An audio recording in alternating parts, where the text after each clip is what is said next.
Ah, yes. Okay, welcome to Marty's beer cooking show, where today we are finally finding out, can you cook with beer? And I say maybe. So today what we're going to do, we're going to use Bintang's, Indonesia's best thing to cook mee goreng, Indonesia's second best thing. So, you know, always like to pair my foods, like white wine with fish and chicken, red wine with like beef and other red meat. So what you want to do, when you're cooking your mee goreng, you want to choose the best mee goreng possible, and that's this one, that packet, you know, because they got all the sorts of shit in it and whatnot, and you want to choose a nice Indonesian beer, which is pretty much this one. So everyone knows Bintang. Anyways, what I'm going to do, I'm going to turn my fucking little stove on, my little companion stove, because that's my companion. So what you want to do, get it turned on, I'll film a little, I got the video going over here, so we get the other point of view. So what you want to do, now this pot is about that deep, so this probably will take about 2 beers maybe, I don't know. It's very rare that I do cook with beer, and when I do, I usually don't. Anyway, so Bintang, it's a Pilsner, it's international quality. If you've ever been to Bali, it's really cheap. You can buy it by the Torley load for about $1. Go to Australia and it's about 200 times the price. But let's just have a quick fucking taste of that. That tastes unreal. So to get this boiling, I'm going to put the lid on it, because a watch pot never boils, or something like that. So I'll just get these out of the way. So when you're preparing your mee goreng, it's a fucking pack. Mee goreng, 2-minute noodles, ramen noodles, some people may call it. But what I like to do, just give it a little bit of a crack. I don't like them too long because you fucking get shit all over your beard, which is at the best of times, is at the worst of times. So you get your little flavour sachets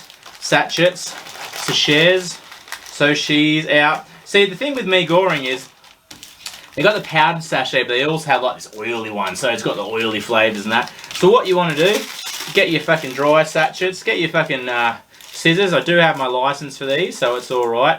Whilst that water's boiling, we'll just get all this sort of shit ready. So you know, we'll chuck that in there. It's just fucking powder. It's like some sort of seasoning shit. I think there's fried onions in there. You're not really missing out on much. There we go. That's what that stuff is. This is going to take probably a couple minutes to cook. Anyways, and these ones, what do we got? Seasoning oil, some sort of shit, and some other sort of stuff. So I usually chuck them in.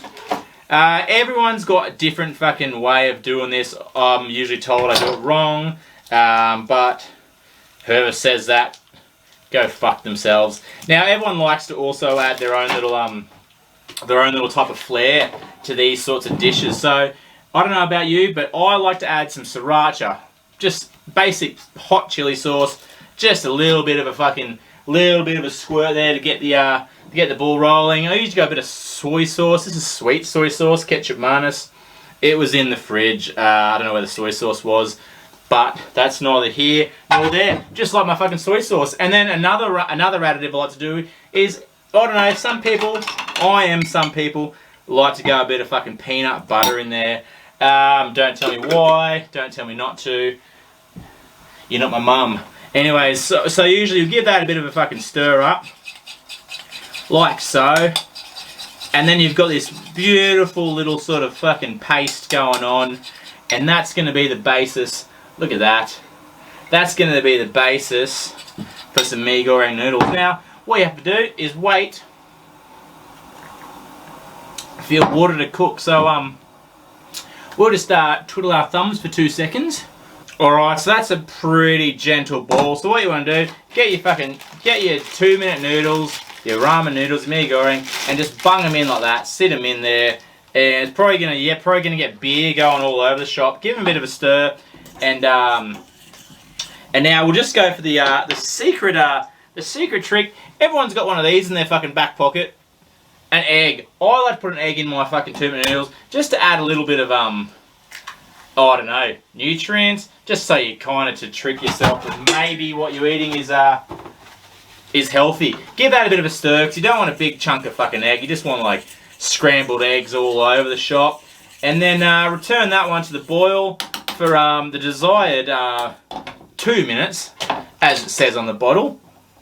Now we can quickly talk about Bintang. So it's a Pilsner beer. It's from Bali. These are not made under license. These are actually made in Indonesia, product in Indonesia. You know, a lot of beers you get, like a lot of import beers you get in Australia are not actually made, like Heineken's aren't made where Heineken's are, a lot of Guinnesses, blah blah blah, whatever. Correct me if I'm wrong, but a lot of them are not made in the places they say they are. These are actually made in Indonesia, so they're going to taste the exact same as if they were not. So we'll just we'll give this another minute or so. So just bear with me. All right, and that's been about 2 minutes. But who's fucking actually counting? So we'll turn the heat off there. We'll open her up. Holy dooly! There is some absolute beer smells going on here. This looks absolutely amazing. Now I did cook it for about 2 minutes, give or take, depending on how well you do the count.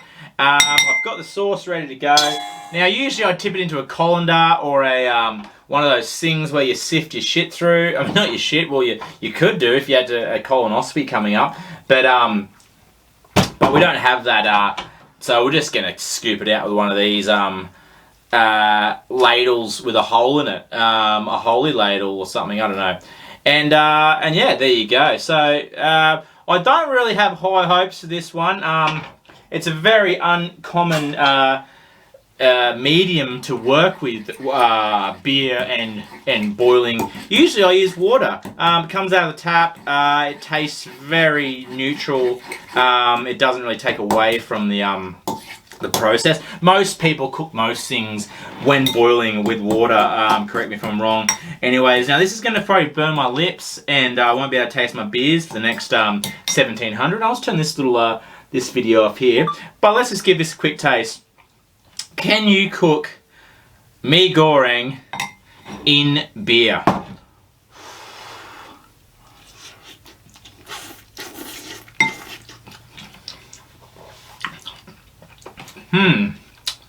I'll tell you what,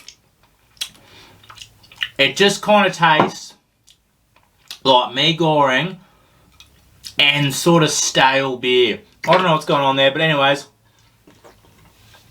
hot tip, don't cook your mee goreng in beer, cook your mee goreng in water, drink your beer separately, take my advice.